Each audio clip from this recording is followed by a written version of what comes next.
I'd like to welcome you officially to our last August meeting. August has been long and hot, but we are just so appreciative to each of you for your support. Also, our audience from home or from the office. So thank you so much for all that you do in representing the Murfreesboro Noon Rotary Club. We're now ready for John Hinkle Extraordinaire for prayer, pledge, and four-way test. Let's pray. Gracious God, on this day, we truly give you thanks for allowing us to gather together. We thank you for the friendships that we have made through this organization. And we're also grateful, Lord, for living in this remarkable place that we call home. But we are fully aware as a state and as a nation, we continue to struggle not only with COVID, but we continue to deal with the aftermath of flooding in Middle Tennessee. And we pray especially for our friends and neighbors on the Gulf Coast and Louisiana and Mississippi. So open up our hearts and our minds that we could recognize how truly blessed we are. Now bless this food and nourishment of our body and our body in your service. In your name we pray. Amen. Pledge allegiance. I pledge allegiance to the flag of the United States of America and to the republic for which it stands, one nation, indivisible, with liberty and justice for all.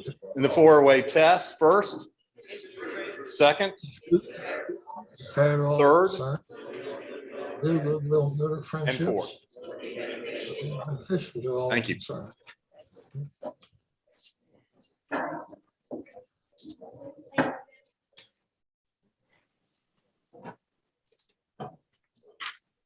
Good afternoon, everybody. It's nice to see all these spaces. We've almost got the tables full and the people on Zoom. So good group today. We do have some guests, and Frank, you have a guest. Would you like to introduce your guest? Good afternoon, Rotarians. Tonight from the Murfreesboro Road. And we have a visiting Rotarian all the way from California who would love to have some of this rain. This is Ken Riedel.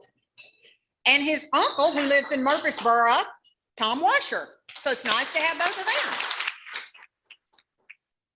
Are there any other guests or Rotarians I missed? Okay. And have a happy Labor Day. Thank you, Miss Nancy, and to our guests, we're just delighted to have you all join us today. As a reminder, could you please silence your cell phones so that you're not interrupted at all? Now, you have your gift bags in the center of your table. The carafes represent our commitment to end polio, so we thank you each week for your generous contributions to that mission. Now, service announcements, we have two. I'm going to ask Mr. John Mitchell if he will come. This season will be here before we know it. Beyond the Bells happens in November, October. Oh my, it's already here. So John, can you come up so that our Zoom community can hear your announcement? That will be helpful. The timing has changed, but we've had to punt a few times as far as the date. But the very important Beyond the Bells, our major fundraiser this year, will be October the 14th. It will be virtual again like it was last year. So we will have some special guests. MTAR is our community spotlight partner this year. Candy Joyce, they do a lot for us. Betsy Maples Taylor is involved as our honoree. And the other person that I think some of you people will really like, we're doing a special honor for John Jake Verge. The man has rang the bell for 34 years straight. So we're going to honor him with a partner in mission, but more to come. Just save the date, October the 14th. It will be virtual, but I'll be looking for some help with y'all with virtual table hosts to help us raise money. Thank you. Thank you, John. October 14th is a national holiday in our family. My grandfather was born on that date, so was my mother and also my husband. So we celebrate big on October 14th. Now, let's discuss just briefly the service committee assignments. You will receive maybe a phone call, perhaps a text message or an email from our president-elect, Stacy Vincent. Stacy, would you like to come up so we can do this joint announcement? We are in the process of rebuilding our service committees, Rotary, and in the interest of being inclusive, we are reaching out to each of you to give you an opportunity as a Rotarian to serve in that capacity. There are several service committees available, such as the membership committee. We are reaching out to each of you to give you an opportunity to serve in some capacity, particularly if you are a board member, because the bylaws require a board member to either chair or co-chair the respective committees, but in order to maintain the continuity and the energy of each of those service committees, we're asking maybe 3 to 4 members to serve as a team. And that's in the interest of keeping everyone involved and serving in a capacity that would be of interest to them. For example, we have a board member, Mr. Pete Neff, is really seriously considering the Rotaract Club as a member of the MTSU community. So as a faculty member in aerospace, aeroscience, it may be more convenient for him to serve. So we will be reaching out to you in youth. Pete, you're going to consider youth services along with other members of our club. So Stacy, if you could just give us an example of the need and your effort to reach out as president-elect to keep our club members active and also to preserve the energy in each of these committees. Okay, bylaws committee. We're going to ask our attorneys to form this committee, but it would be great if we had some at-large members to help with it if you have experience, or even if you don't have experience and you just want to get involved. Rotary Foundation. Rotary Foundation was headed up by Alex Hollis. Alex is taking a break, and Lisa Nolan will be heading up that committee. And she needs a couple of people to help her stay on top of it. Membership will be led by Brett Garner, and he will need several people on his committee to help him. Service projects is going to be co-chaired by the wonderful Phil King and myself. And service projects are a great thing for everybody to participate in. So anybody who might be interested in serving on that committee, please let me know. Please let me know about any of these committees. Public relations. Gary Dennis is heading up that committee, also with the help of Amelia. Really? No, what did I say that wrong? Yeah, public relations. Sure. That's like programs and stuff. Sure. Yeah. Okay. So, and they always love help. I know Amelia does. Nominating committee, that is included of the past 3 presidents and 2 members at large. So if that's something you would like to help on, let me know. I'll get you involved. Youth services, that is the interaction between Rotaract at MTSU and Interact in the Murfreesboro schools. And that's huge. We need to do this. And Rotary is all about service above self. And we're all volunteers here. We all volunteer to put this on every week. And everybody should have the opportunity and the chance to be on a committee that we can help strengthen and rebuild our club with. Thank you so much. Let's give her a hand for the effort that she is giving to this. Thank you.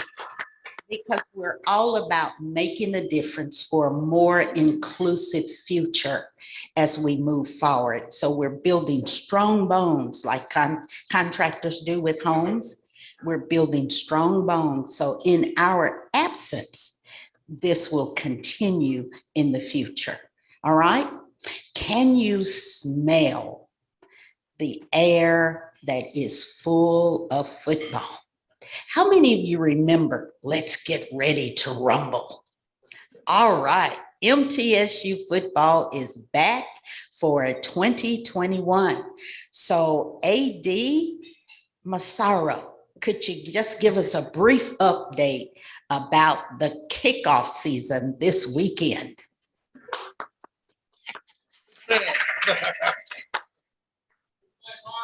Saturday at 6 o'clock. Hey, do you want to come up here for our Zoom audience? They would love to hear about this.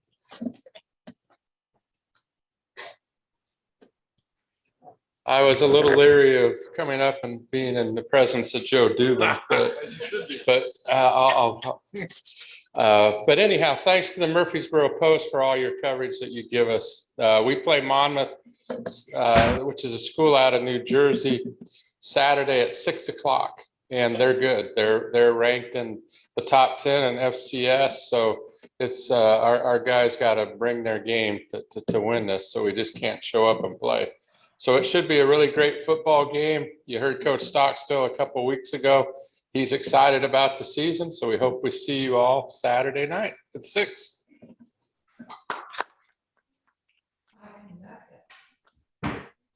Thank you. Now, for George and John Dietrich, we've got a speaker today that's going to cover the range of sports.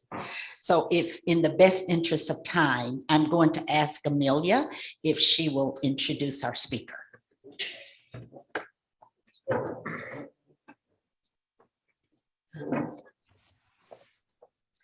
All right, Joe, you better watch out. We'll put you on a committee. It can happen. All right, Joe Dubin is a Nashville native who went to McGavock High School, graduating a year before The Rock, Dwayne Johnson, went there. Joe said, hey, he was only there for 6 weeks, but we claim him as an alumnus, as you should, Yes. as you should. Joe played football at Samford University before graduating from MTSU in 1997. And he went to 9 spring breaks in that time, a record he thinks will never be broken. I am impressed. We are in the presence of greatness right here. Joe started working for WKRN in August of 1996 before going to ESPN Radio and finally to WSMV. In that time, Joe was nominated 20 times for an Emmy, winning 3. Yes, absolutely. Ever humble. Joe says, before I get too proud, that's a batting a 150 average. So he says to please remind him of that when he feels like he's important, which you are. On July 1st, Joe started working with Main Street Nashville, where he's been writing a weekly column for the past couple of years. Please like his Facebook page because the more likes he gets, the more publicity, which leads to more paying gigs, unlike this one, because, you know, the fried chicken's about it. That's all we got to offer. His daughter is getting married in November, and he will not see a single dime of said money that comes in for that. So there you go. Please welcome Joe on the go, Joe Dubin. Thank you, Amelia. I've got nothing left to say. So enjoy your meal and thanks for inviting me down. First, I got to take a picture to let my boss know that I'm actually working today. So everybody can smile back there for me. Appreciate that. Thank you so much. I really, 2 weeks ago, I spoke at the Vanderbilt Kiwanis Club. We had 9 people there, and I'm not kidding you. I was able to put 2 of them asleep. So hope we do a lot better today. I asked that day when I was speaking to Vanderbilt, and I said, what do you want to hear? How I got to Channel 4 or why I left Channel 4? They all wanted to hear the dirt from Channel 4. So I didn't give it to them. But so we're going to lead it to how I got to where I am here today. So like Amelia said, I went to college, had a great time in college. I had actually, it was my freshman year, I had the academic counselor came to me at Sanford and says, we need to talk. And I was like, oh, we do? And she said, we have a problem with your grades. You have a 1.25.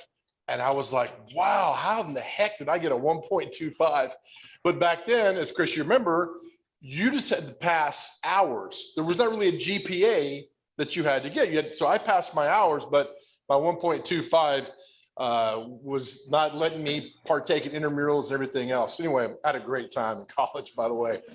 So I came back to town and I got a job. I was bartending, and then I got a job working at a credit card company out in Dixon. And I just, I need to do something with my life. I was kind of a nomad traveling around, and I ended up selling this Goodwill account. It was a huge deal for the company, Goodwill across America. And I sold those little check cashing equipment. You put a check in and it zips around and comes back around. See if you've got money. I don't know. To this day, I don't know what that machine did, but I sold it. And my boss said, hey, we had a big party the next day, and it was in Dixon. And I went to the bathroom and I'm washing my hands, and I looked in the mirror and I saw myself at 60 years old. This is 1995. I saw myself at 60 years old doing the same job and being that guy who goes to the bar and sits at the end of the bar and talks about the good old days. And I was scared to death. So I walked back in to my boss. I said, hey, I'm not feeling good. I need to take a few days off. He's like, take a week off. I'll see the commission check. You're good to go. On the way back, so my mother worked in West Nashville. I was in Dixon. And I said, I got to go back to college and get my degree. I've got to get my degree because I don't like where I'm headed to. So I got in the car, had a car phone. I called Sanford. I say, I need you to send my transcripts to my mom's office. I go to my mom. I say, Mom, I'm quitting my job. She's like, what do you mean you're quitting your job? I said, I'm going to load trucks. I'm going to work midnight, 11 o'clock at night to 7 o'clock in the morning. I'm going to go to MTSU. This all happened within a matter of an hour. My transcripts come in. So I said, I'm going to drive to Murfreesboro. I'm going to register for school. Again, 1st of November, 1995. I drove to Murfreesboro. I had no idea that this was the last day you could sign up for spring semester. No idea. I did no research. I showed up at 4:02 at Alumni Hall, wherever you get your admissions, and they were locking the door. And I went in and I said, hey, I said, please. And the lady's like, hey, I'm sorry. And then I'm seeing it's the last day. And I said, you got to let me in. You have to let me in. And she said, I'm sorry, we're closed. And I used the Lou Holtz line. One time, Lou Holtz was checking into a hotel in Atlanta. And the guy said, hey, we're full of, there's no rooms here tonight. And Lou Holtz said, let me ask you this. If the president of the United States was coming to this hotel right now, would you have a room? And the lady said, well, absolutely. Lou Holtz said, give me that room. So my thing was, I said, if the president was going to register for school, and the lady's like trying to figure it all together, I said, would you let him in? And she's like, yeah, okay. Yeah, come on in, we'll figure it out. So I went in and I filled it and I sent it into I put it in, and then a week later I was enrolled in school at MTSU. And I wrote about this often. I'm going back to school. I'm 27 years old. I'm going back to school, and I'm like, I don't know what's going to happen, but I do know what I'm not going to do, and that's party every single night. I'm not going to do that. So my first day, I go to class, and it had snowed and there was ice. And at the time, they were doing the construction on Murphy Center. So there was a lot of ice behind Murphy Center, behind the football stadium, and I fell. And in real time, I probably fell in about 3 seconds, but in my mind, it took me about 15 minutes to fall. So I was slipping and sliding, and I fell on my face, first day of school. And it was funny, everybody was kind of standing back, like, what's going to happen? And one guy helped me up. And at that moment, I knew in my life that I was good. And I told somebody that, and they're like, what do you mean? You just fell on your face. You're 27 years old. You're loading trucks at night, making $9. How do you know you were good? And I said, I fell on my face, but I fell forward. I fell forward. I'm going forward in my life. And to where I've been 2 months ago, I'm enrolled in college. I mean, this is not bad. He's like, God, I wish I could think like that. I'm like, it's not that hard to think that way. So I ended up taking 67 hours, spring, summer, fall, spring. I had an internship at Channel 2 and I graduated from MTSU. And it's funny, it was a conversation. I'm going to write about this in a few weeks because it always comes back to me every time I think about MTSU. We're at the rec center one day. I was about 2 weeks away from graduating. And there was a guy, he was 35 years old, enrolled in school, was going to drop out. And I said, we're playing basketball. I'm like, why are you going to drop out of school for here? I mean, it's great. I mean, he's like, well, by the time I graduate and what I want to do, I'm going to be 39 years old. And I said, let me ask you this. You plan on being 39, don't you? He's like, well, yeah. I mean, I said, so what's your problem? And it just hit him, and I had never heard that line before. I just like, here I was in the same situation you were at a great university. It's offering this chance to further your life. And a couple years later, he graduated. So there's a lot that MTSU means to me as far as coming back, because they gave me my second chance at life and to get my degree, which I proudly display in my office and home. And I tell everybody that I'm a proud, everybody's like, well, you went to Sanford. No, I'm a proud MTSU graduate. That's where I went. And that's where gave me the second chance at my life. So when I was there, I was able to intern at Channel 2 and it just took off from there. I had a $6 an hour job editing the noon show, getting yelled at by people. I'm like, this is great. Then I worked at a healthcare company at night. Fast forward, that healthcare company at night was AIM Healthcare. And when I started, there were 8 employees. And the guy said, I want you to come work with me. I'm like, man, I just went through 2 years to get my degree working in TV. I appreciate it, but I kind of like the TV way. That company 3 years ago was sold to a German company for about $800 million. And the 8 people that started, there were only 4 that started when things got going. And they made well over, well, you can kind of put them at millions. But I remember my brother's like, do you regret quitting that job? I'm like, not at all, because I can't predict the future. I can only predict what I'm doing today and I go out and do. So I always cherish working in TV of thinking that I never wanted an 8 to 5 job. So I didn't get an 8 to 5 job. I worked in TV, and it's crazy because we got 9/11 coming up, and a moment I'll never forget was 9/11 was the day working. I was a cameraman. And I'm watching TV. I'm watching actually the Rugrats with my daughter. She was 3 years old at the time. And a friend of mine calls and says, are you watching this on TV? I'm like, no. He's like, we're playing this at the World Trade Center. And I turn it over there. And because we're all just like, oh my goodness, what's going on? I'll never forget my daughter tapping me on the shoulder. And she said, Daddy, where'd the Rugrats go? And I'm thinking, man, here's my world. And here's the 3-year-old world. So we put out the Rugrats. I remember telling her, I said, I'll see you in a few days. And then I worked for like 5 days straight. And it was, because you remember, we got all these calls around town for anthrax was happening. So we just worked nonstop, crews are going everywhere. I'll never forget, but we provided a good service that day for the community, for the people informed and what's going on. And a year before that, I'll never forget, was the election, Gore and Bush. And we were with Gore at Lowe's Vanderbilt Plaza Hotel, and it was midnight. And they gathered the media, and there was like a 45-car motorcade, and we were like the 43rd car, and we're going down Charlotte Avenue to the Legislative Plaza. I'll never forget, car stops, and like, what's going on? Guy in the car says, well, these things only stop for major reasons. I'm like, well, please tell me what's going on. We didn't know. We had no idea that the Florida election had not been called. I say that because here I am, a guy 5 years earlier, did not know what he was going to do in life. And I'm working at a credit card company. And now I'm in the middle of this great moment, at least in my eyes, of American history. And a lot of that was because of what I learned at MTSU, and got me the confidence and knowing I could do a job, and got there. And so it was great. So there's a lot of things in my life that indirectly go to MTSU.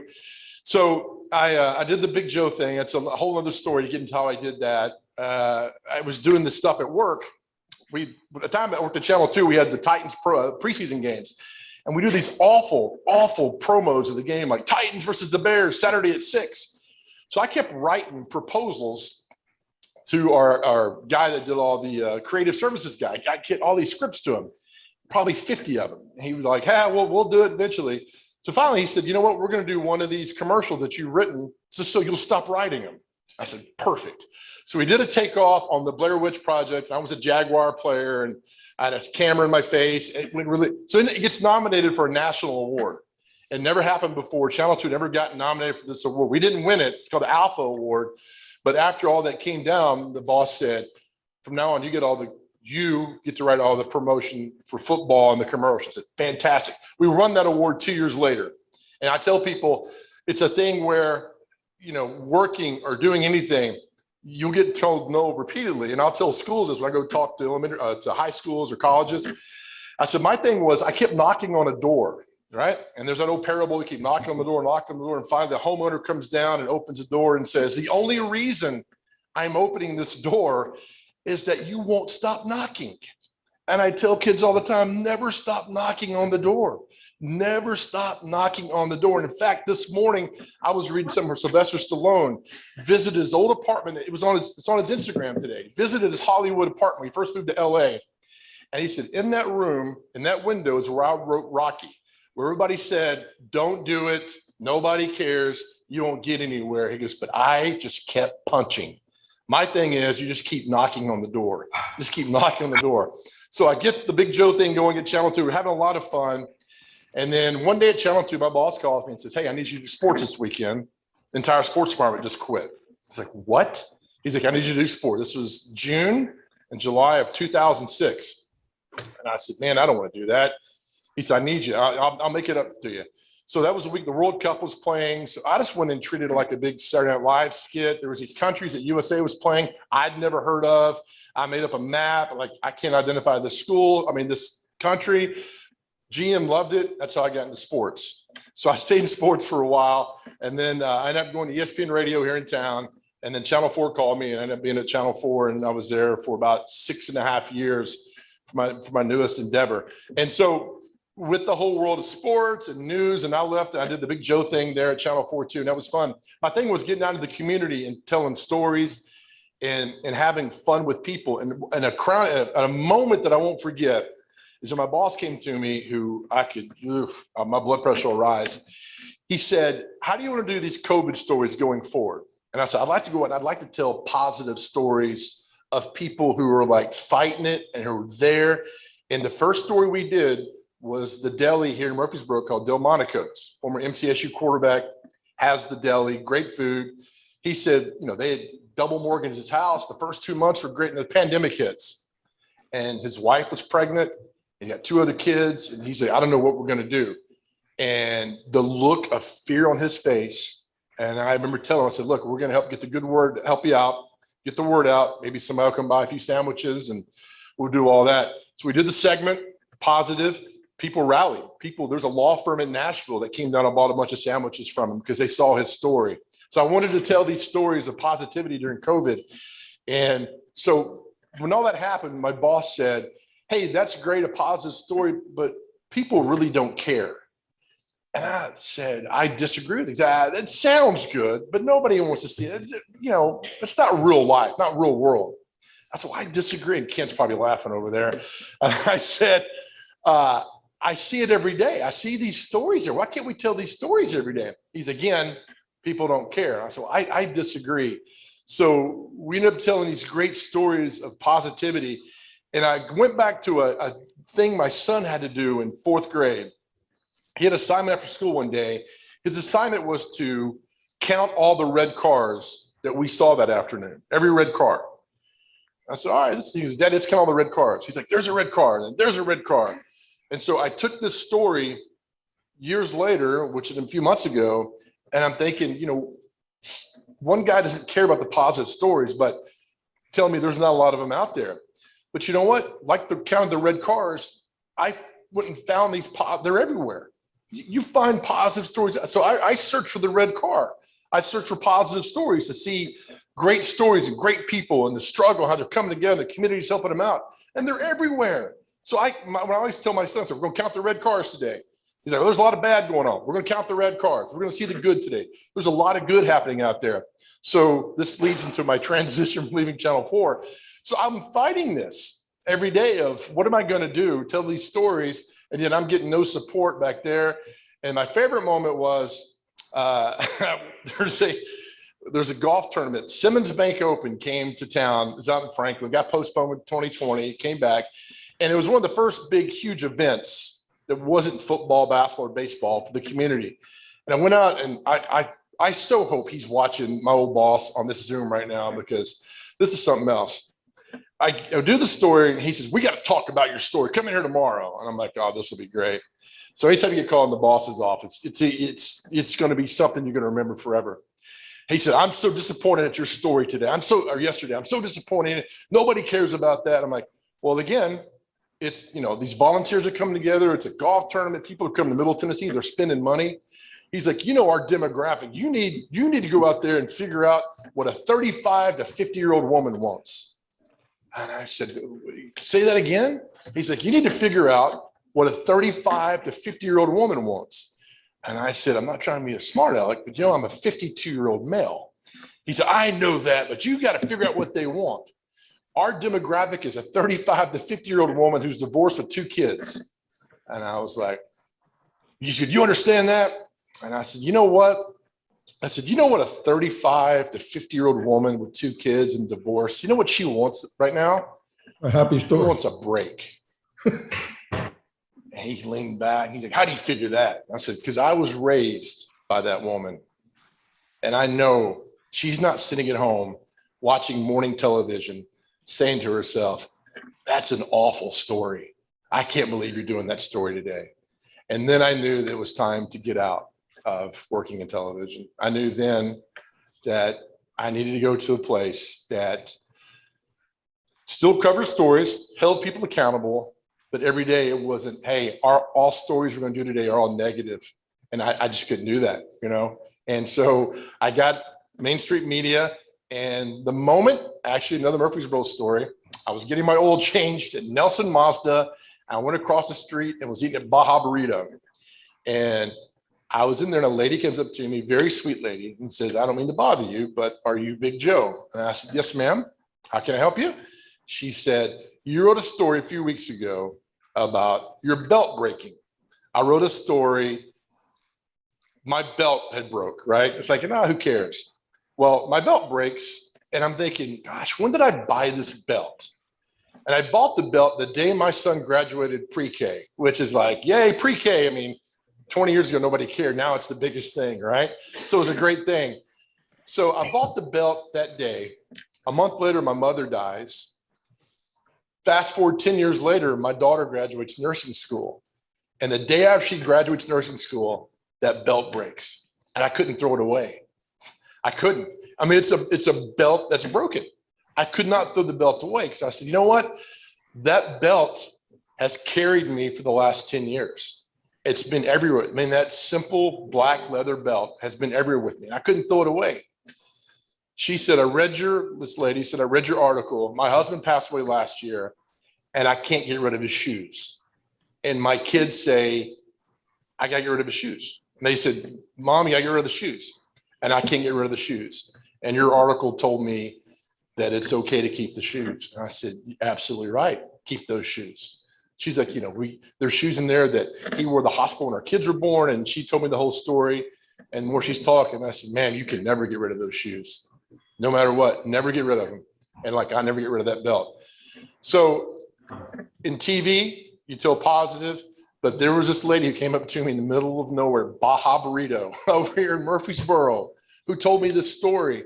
And then I knew I'd made the right decision to leave and to tell stories and take positive in the world. And that's what it is. But it all started back when I was here at MTSU. It all started taking that leap of faith and doing something that nobody thought. Everybody, you're stupid. Why are you going back to school for? You're too old. You can't get it done. I mean, you don't know anybody. You got to work. I mean, I was working full time at overnight trucking, loading trucks from 11 at night to 7 o'clock in the morning. I'd get in my 1982 VW Cabriolet, praying to God it didn't break down on 24, getting me here at MTSU every day of the week. And it did, and I just went on faith and got it done. And that's what I tell people all the time. And that story, so people are like, we want the dirt of why you left Channel 4. Well, that's it. I mean, there you go. And that's why people are now searching it out. I got my phone here. I can search out positive stories. If I don't see a story on the news about MTSU football, I can go find it. I can go find MTSU football story. I can do whatever I want. So it's changing, but somebody's got to feed the content out there and make it positive, or just feed the beast, which we call it. I was working in TV. So I prefer to feed the beast but in a positive way that let's just take something away from that.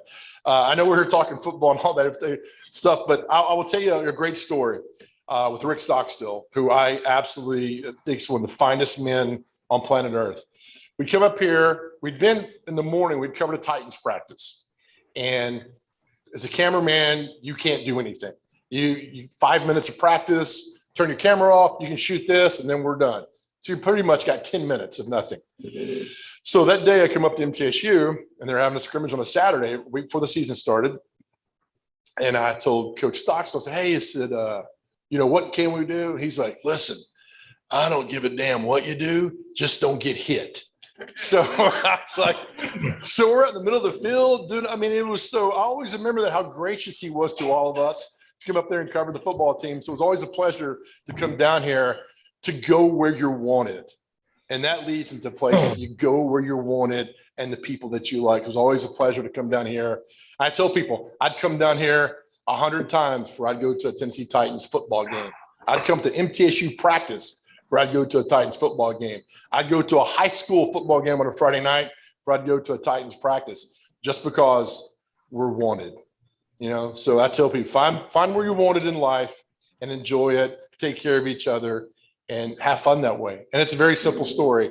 And again, it all goes back to MTSU. Falling on my face behind Floyd Stadium and nobody helping me up, and then people looking at me. But it was all right. I knew then everything was good because I had fallen forward.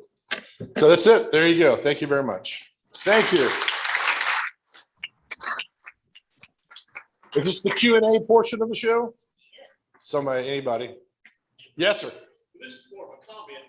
Yeah. To the question, you have great, what I call candid camera style video on your YouTube channel.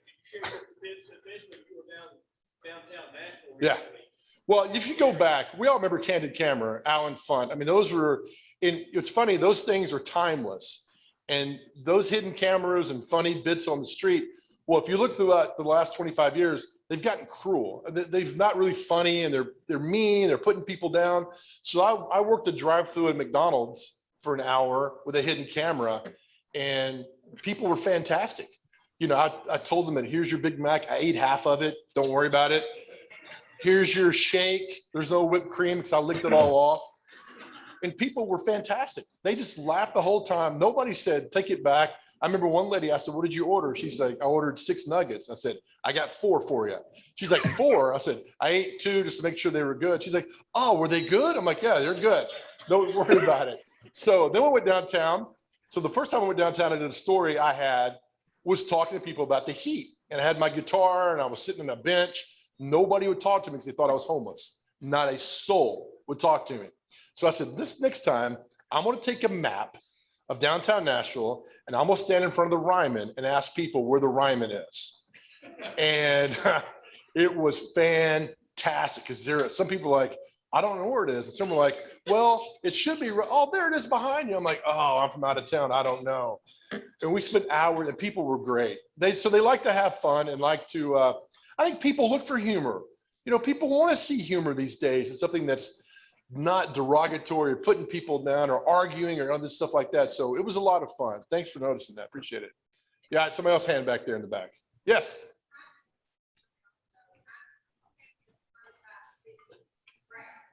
You sure?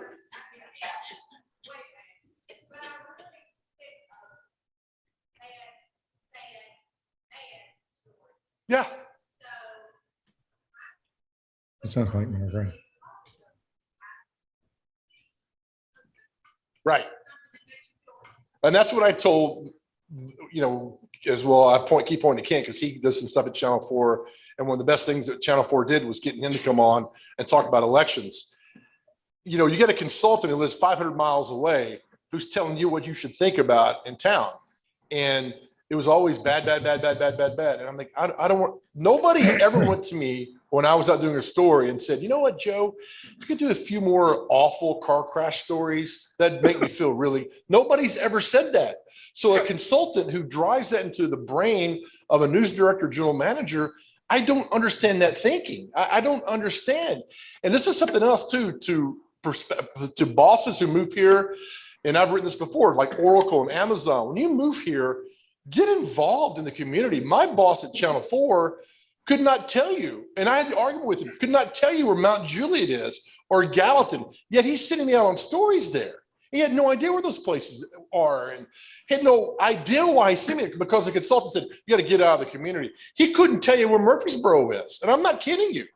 I'm not kidding with you, to get there. And I'm like, how do you not know these? Nashville is more than Nashville. You go outside Davidson County, there's a whole beautiful, wonderful world that exists out here. And you got to see it. And then, in fact, we're not being able to come out here and tell those stories was just awful. So that's the thing where I like where I am now is I can tell these stories and nobody was watching my segments live. It was all on the phone or Facebook. They would search it out. So if you're going to search out, why not search out good stuff? Bring the That's jug like, oh, I didn't know out. that was going on, or that's happening, or I love that story there. That's the stuff you got to find out about. So, and the whole demographic of 35 to 50-year-old women, well, then, that same boss told Forrest Sanders, who's an MTSU graduate, the finest storyteller I've ever seen in my life. He said, stop telling stories on old people. Nobody cares. And he said, what do you consider old? He's like, anybody 50 and older, nobody cares. It's like, what are you talking about? So Forrest left. They let him walk. Now he works for Scripps Howard on the national scale doing stories. Fantastic storyteller who we all worked together at Channel 4 and they let him go. I don't understand letting people go who are doing such fantastic work, really inspiring the community. This guy won 21 Emmys in 3 years. 21. And they just don't I'm lucky to get 3 and I've lost 17 times. And trust me, I know the process. It's not easy to win these. And he won 21 of them. And they let him walk out the door because he said his stories were too focused on old people. I was like, where are you guys going? I would love to be boss of a TV station because I know the stories to tell and where to go and what to do. There's more people out there that want to see this good stuff. And now they do a thing now where it's like, here's the positive side of news. Well, after you've told me 18 negative stories, thanks for the one positive story before you go back to more 18 negative stories. Sorry, my blood pressure's up. I apologize. I'm sorry. He is gone. He's actually his day. He is gone. And that's what I said about people who came in and he wrecked the news department. And people like that always fall up. Does that make sense? He got promoted to another station. And I want to write the station and say, do you know what you've got? But I'm like, you know what? The good Lord's saying, let him go. And that good Lord sends in your head, always listen to that. Because I think it's the Holy Spirit saying you need to just, yeah. So anyway, there's good news, positive news, search the good. As I tell my son, we're going to count the red cards. There you go. Thank you. They took him away. Joe, I don't know if you remember, but you're really talking to a retired college dean. So when I hear a story of a 1.2 GPA and the success, we celebrate your genius, but also your determination and your resilience. Thank you. So we have a certificate Oh, as a yeah. speaker in your honor, but also we have a certificate in your honor related to a contribution being made to end polio globally.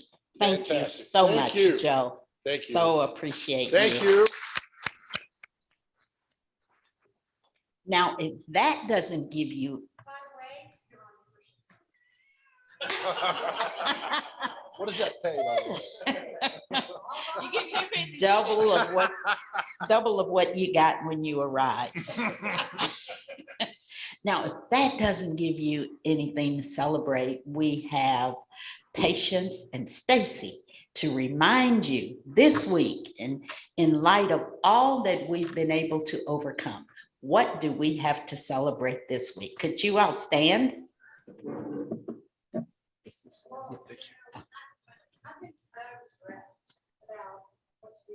Oh, you all want to come up to the mic so our Zoom community can understand what we're celebrating. Thank you, Lisa Nolan.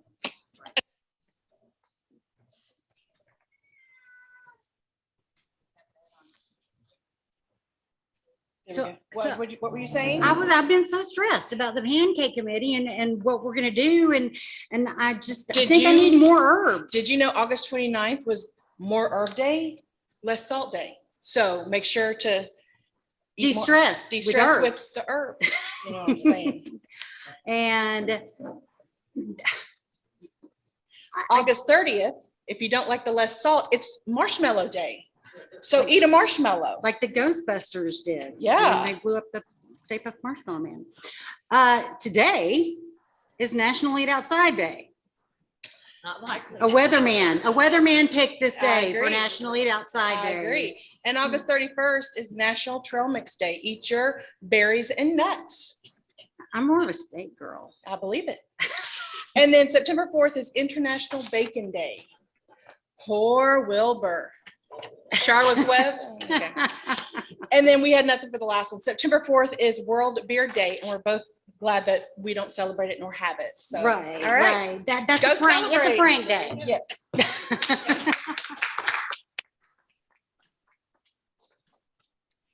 Thank you today. This has been an exciting time here at Murfreesboro Rotary.